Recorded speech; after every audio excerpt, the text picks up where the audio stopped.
Hi, I'm Chris Wolfe, co-director of the Thomas International Center, and this is Class 8 of our short course on the purposes of American government and the Declaration of Independence, part of our longer course on American constitutional principles. Now, last class I was talking about the classical political philosophical understanding of what the purpose of politics was, as a contrast to the Declaration of Independence based more on modern political philosophy.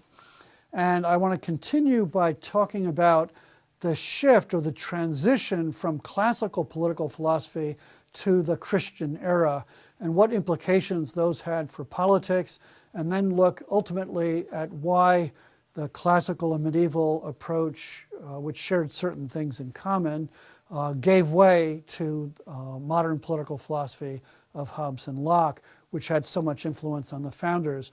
Then I want to reflect back a little bit on whether or not the distinction is quite as sharp as the overall presentation I've given might make it seem. Okay, so we've seen the classical political philosophy approach, which emphasizes the common good as something that encourages, fosters the pursuit of human excellence, especially intellectual and moral virtue in its highest reaches. Of course, we recognize that classical politics as it was actually lived didn't always live up to this ideal, but this is at least the ideal that was put forward by Plato and Aristotle and others. And it has an ability that's very attractive, but as we'll see, there are limits to it as well. Now, first of all, the coming of Christianity has a tremendous impact on political life. What I've described in the classical political philosophical approach is this idea that the polis will encourage a certain way of life. It will strive for a certain kind of human excellence. Now, in any given polis, it's likely to think of its own way of life as the highest way of life, as a kind of, in some sense, comprehensive life. In reality, we know that political communities, being composed of human beings with their limits and their foibles, never quite live up to that. And in fact, rather than being a comprehensive understanding of the human good, what usually dominates in a given political community is a very partial conception of that.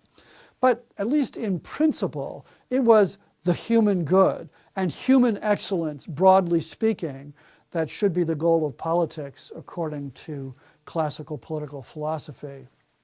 Now, with the coming of Christianity, you've got a very different world for a couple of different reasons. And I want to look, first of all, at St. Augustine for a critique of the classical world and an indication of how Christianity might have changed things. First of all, Augustine looks at Rome, and the pola of the Greek world had given way to, first of all, a very aggressive, militaristic Roman Republic. And then eventually the Roman Republic gave way to the Roman Empire. And Augustine doesn't look at the theory, doesn't look at the high points of Rome. What he looks at is the way that Rome actually acts in real life. And what he sees is not pretty, it's not attractive, it's not human excellence. In fact, it's the opposite, it's vice. Basically, Augustine compared human political communities to robber bands, where these thieves get together and they act in common within certain limits in order to achieve bad goals. And Augustine thought that Rome was not particularly edifying in the way that it had used its power. It conquered out of its own kind of self-interest and especially its desire for glory. And that is not a particularly attractive ideal to put before human beings. So Augustine begins with a pretty diminished idea of what actual human politics is like. And I think there's obviously a lot that's compelling in his portrayal of that political life, and especially in the ancient world where it could be pretty dog-eat-dog, could often look very, very unattractive. So that's a starting point. But then secondly, and in some ways more importantly, there's simply the fact that this reality that we see is no surprise to Augustine, because Augustine is looking at the world through the eyes of Christian faith, and what he sees is not human nature at its high point, in its glory. What he's seeing is human nature that's wounded. And as Christians understand that human beings have been subject to original sin, that whatever the implicit possibilities of human nature, the fact of the matter is that human beings often choose not to pursue what is high, but to pursue what is base, what is low. And those wounds run deep in human nature. It doesn't mean that human beings are intrinsically bad. I think the Christian view is that human beings are neither intrinsically good nor intrinsically bad. They're certainly ontologically, in terms of being, as creatures, as coming from the hand of God, good in principle. But then, sin entered the world, and that means that there's been a lot of evil choices as well, a lot of immorality. And so human beings are this combination of good and evil, as Solzhenitsyn says in his one of his great addresses, that that meeting between good and evil, the confrontation is a line through the heart of each human soul, because we all are constantly battling with the question of whether to pursue good or whether to pursue evil. So looking at it from this perspective, you then have the central fact of Christianity, which is that God actually comes down into the world in order to redeem it, to redeem the human race. And the way he does that is by assuming human nature, being himself God, the second person of the Trinity, Jesus Christ, and being perfect God and perfect man, in a way taking the sins of the world on his shoulder and dying on the cross, and thereby redeeming the human race, making possible the entry into heaven that had been closed with original sin. So from this perspective, what really matters, ultimately, the most important thing is grace. It's sharing in the life of God. That's what Christianity is all about. And certainly, living a good life, a moral life, obeying the Ten Commandments is an essential part of that.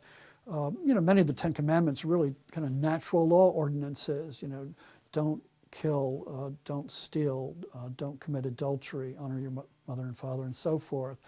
But the fact of the matter is, Augustine and Christians in general say, is that human beings, because of the wounds in their nature, can't live up to that unless they have the assistance of grace. So the result is that Augustine begins with a much more limited idea of what human beings on their own are capable of achieving. And that includes, of course, politics. Politics, if it before was this attempt to achieve human excellence or to foster human excellence, now is not really capable of doing that. We'll say what politics can do, but one thing for sure that it can't do is, by itself, it can't lead human beings to the high points of human nature, to that full development of human excellence that Aristotle and Plato before him had talked about. So politics, in a certain sense, is radically demoted. It's not really what's going to lead us to the fulfillment of human nature, what's going to lead us to happiness. That's going to come not from politics, political, social life. That's going to come from a certain kind of social life, but it's the social life of the church, the ultimate universal community of which Jesus Christ is the head. So, with the life of grace, that the church is the vehicle for mankind, it's possible to achieve a higher life, although it's always a struggle. There'll be a mixture of good and evil until the end of time. So politics is not going to provide us with human happiness by itself. It's certainly not going to be the source of the human capacity to achieve the human good. That ultimately is going to come from another society that transcends the political community, namely the church. So we now have a very different situation. In the Greek world, in a way, the political community was the ultimate horizon for people's lives. That's the life in which they were embedded. Certainly they were aware of other peoples, other political communities, but they existed in a different world, and while the worlds constantly came up against each other, usually in warfare, the horizon for each individual was typically within his own political community. Now the horizon is dramatically expanded. The horizon is the whole world, the whole universe, and the church, that Christ has saved not just a given political community, but the whole of mankind. And so if we're aiming at human happiness, if we want to pursue human fulfillment, if we want to pursue intellectual and moral virtue, the way to do that involves the life of grace. It involves tapping into the divine life that we have access to through the church, through its liturgy, through its sacraments, and so forth. So politics now gets radically demoted. It's no longer the ultimate horizon. It's actually one very limited horizon. And again, with that practical recognition that the political community doesn't always look very good, because it's riven with the results, the fruits of human sin.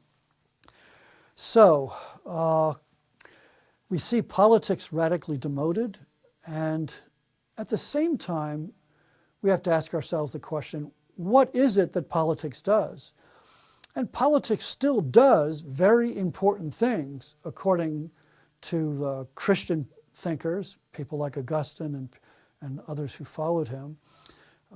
And what it does is certainly it provides a certain kind of temporal peace, and that's an enormously valuable thing for human beings.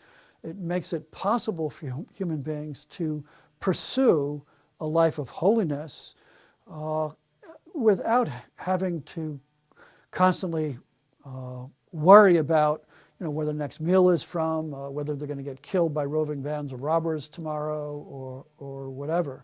The temporal good is a very great good in itself, even though in the full picture, a subordinate good, subordinate to the ultimate eternal good. So this good is very valuable, and an important component of that, although it's not emphasized a lot in Augustine himself, I think we'd see this more perhaps in St. Thomas Aquinas. In some ways, the highest of what the state does is to somehow look beyond itself to prepare people for the higher goods associated with faith and grace and the spiritual life. Now, what the church can do here, what the political community can do here is rather limited. I mean, it's not that the political community can actually lead us to sanctity or holiness or anything like that. But it can help because, for example, by its laws, it can forbid certain kinds of evil. It can forbid things like, murder and adultery and robbery and so forth. And by doing that, it can put up certain limits which channel the lives of human beings, prevent them from developing bad habits, which will be obstacles to their being open to the higher life of faith and grace. So there's still a kind of higher moral component of the political life in which the community tries to encourage people to live a better life. But the ability of the political community to do that is limited, and it's always going to be subordinate to the higher community of the church. Okay, so very different, understanding of politics, with the role of politics in human life, in a way significantly diminished, although still of some great importance. Now, throughout the Middle Ages, we have a whole new problem, which is the church-state problem. In the ancient world, in the classical polis, there was no church-state problem because basically the church, the gods, were components of the polis. You had each polis having its own gods, its own kind of divine paternity, and therefore there was no separation of church and state. In fact, what you had was a union of church and state, which some people refer to as civil religion, in which religion in some ways serves the purposes of the state. Well, you don't have that with the coming of Christianity, because now you have the church and the state, and they're quite different, and they're institutionally different. You have certain kinds of rulers. You have a hierarchy in the church. You have, bishops and ultimately the Pope. And then in the political world, you have temporal rulers. It might be, local ones, governors, and then ultimately the emperor, the Roman emperor, or ultimately the Holy Roman Emperor. And not surprisingly, eventually you're going to see conflict between these different sets of rulers, the spiritual rulers and the temporal rulers. The reason for that conflict is that there's no way to somehow completely separate spiritual and moral concerns from political concerns. They overlap. To take only the most obvious example, education is of tremendous importance both to the church and also to the political community. These young people especially are going to be the future citizens of both the political community and also of the church. And so, both sides have a concern for this education, and it's not too surprising that you're going to have conflicts between the two. The separation of church and state was very important in some positive ways. One way is that by, in a way, demoting politics and putting limits to it, it helped to contribute to a certain expansion of human liberty.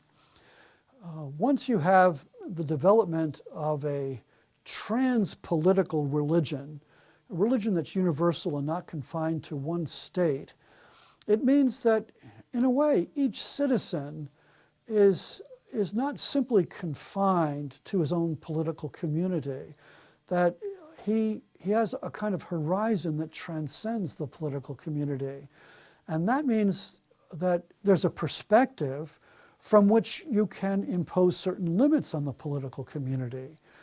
And it's widely misunderstood these days that the thought is that in the Dark Ages and Middle Ages and in these old medieval times, what we had was the absolute power of the Pope and the monarch. The reality is that in the Middle Ages, you didn't have absolute power at all. What you had actually was a whole series of different ranks in society and a certain kind of division in society, most importantly between spiritual authorities and temporal authorities. And the result is that put significant limits on political power. In fact, Harold Berman, a noted legal scholar, argues that precisely that kind of tension between the spiritual rulers and authority and political rulers and authority was one of the sources of modern Europe, and especially of the freedom that grew up out of Western civilization. That freedom had always been an important element of Christian civilization, precisely because of this division between church and state. So there's much that in the Middle Ages that was very valuable. Having said that, it's also true that in the Middle Ages there was still, I think, a lot of confusion, a failure to make necessary distinctions between the scope of spiritual power and the scope of political power. That actually from both sides you had the danger of overstepping the bounds. There were times when popes and bishops asserted a power over temporal affairs that was illegitimate. That is, that exceeded their authority as people who held a certain spiritual power from God. The fact that they had power from God didn't mean they had a power over everything. It meant they had a power over spiritual things. That certainly has implications for politics, because the moral norms they enunciate should be recognized in politics.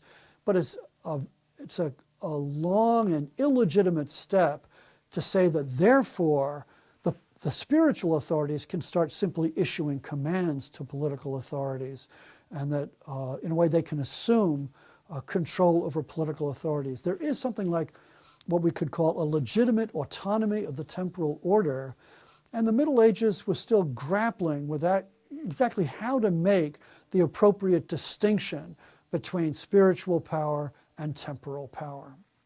And it was something that they were grappling with right up through the end of the Middle Ages, which ends really, I guess, with the Renaissance and especially with the Reformation. So, next question, and I'm just going to say those few words about the impact of Christianity on political life. There's much more that could be said, but I just want to confine it to those few comments. Now, the next thing I want to ask is, okay, why is it that ultimately the medieval world, which still retains elements of the classical world, and in the sense that the highest elements of politics have to do with how political life encourages or fosters the best human life, life of intellectual and moral virtue, and also a life of faith. How is it that that classical medieval understanding of politics gives way to a new modern understanding of politics? And I think that turns on a couple of key critiques of the classical medieval position, and I want to briefly look at those critiques. First of all, one critique is that all this focus on higher things, on intellectual and moral virtue, is simply unrealistic in the world as we know it. In the world as we know it, what rules is power, and you have to have power and maintain it, and if you don't have it, you won't be able to preserve yourself, you'll just be killed.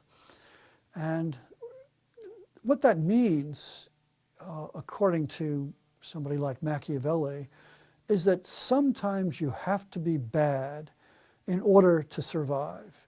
You cannot simply be good in a world where good people will ultimately get the short end of the stick.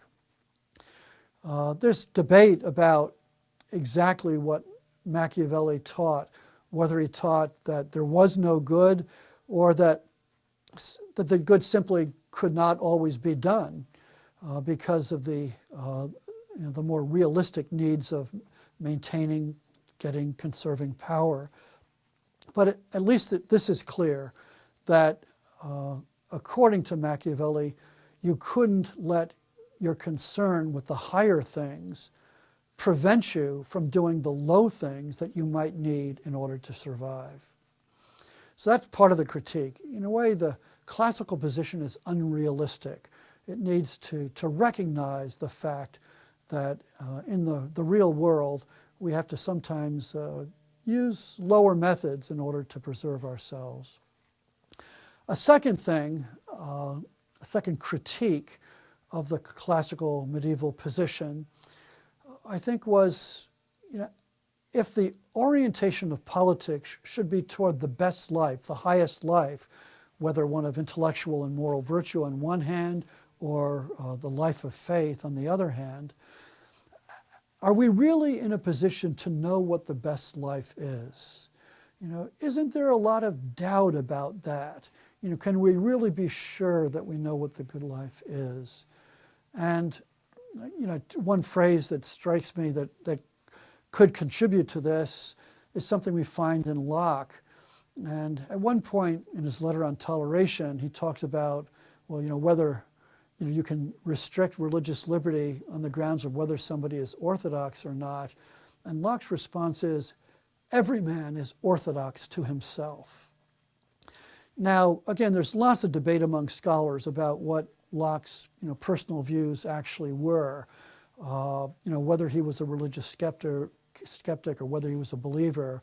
But certainly the idea that every man is orthodox to himself is something that can easily foster a kind of skepticism. Well, you believe what you believe, I believe what I believe, and who can really know what the truth of the matter is.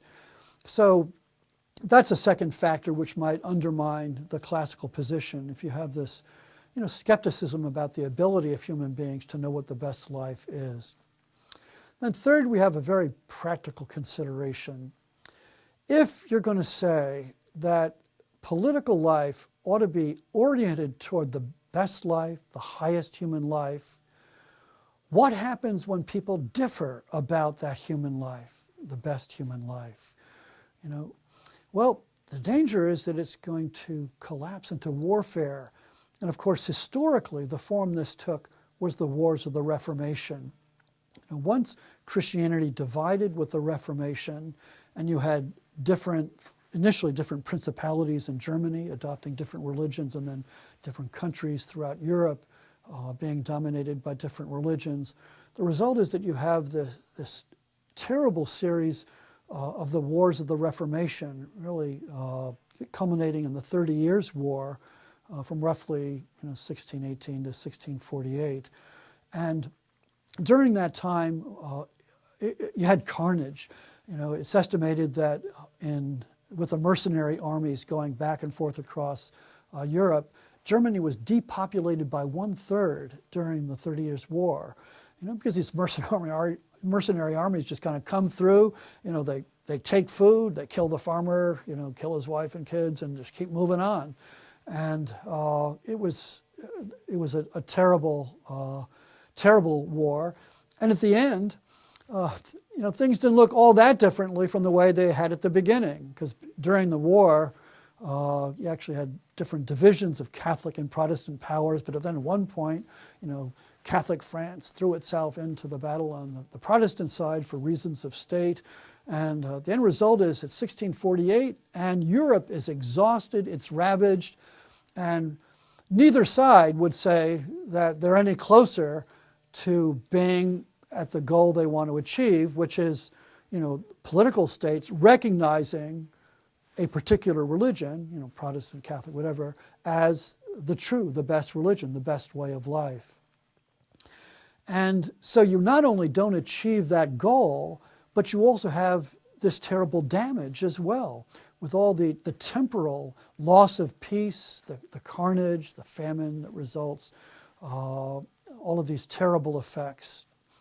So at this point, a lot of people start asking themselves the question, can we afford to have politics pursuing the best or the highest human life if that means we're going to have warfare, constant warfare, which is inconclusive and so very destructive? And you could take different paths from this observation.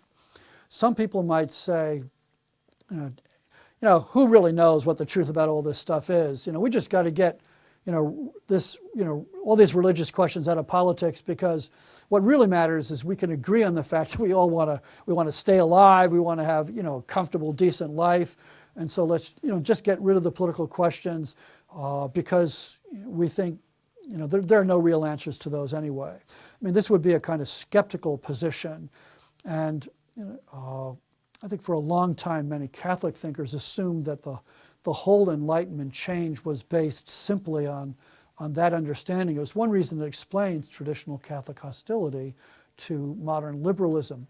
Of course, there's another kind of justification you could have as well. You could say, You know, it may be true that, for example, the Catholic Church is the truth, and it's the best human life is one that's oriented toward the Catholic faith. But that doesn't mean you can compel people to be Catholic. You know, that would be wrong, even in terms of Catholicism itself. And not only that, it would even be wrong to try to suppress those people who are trying to persuade other people differently.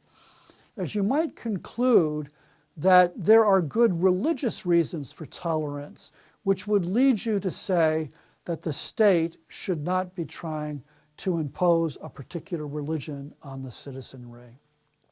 Actually, I think there actually was a long Christian tradition of avoiding that, but it was a spotty tradition. There were many times when it was not lived up to.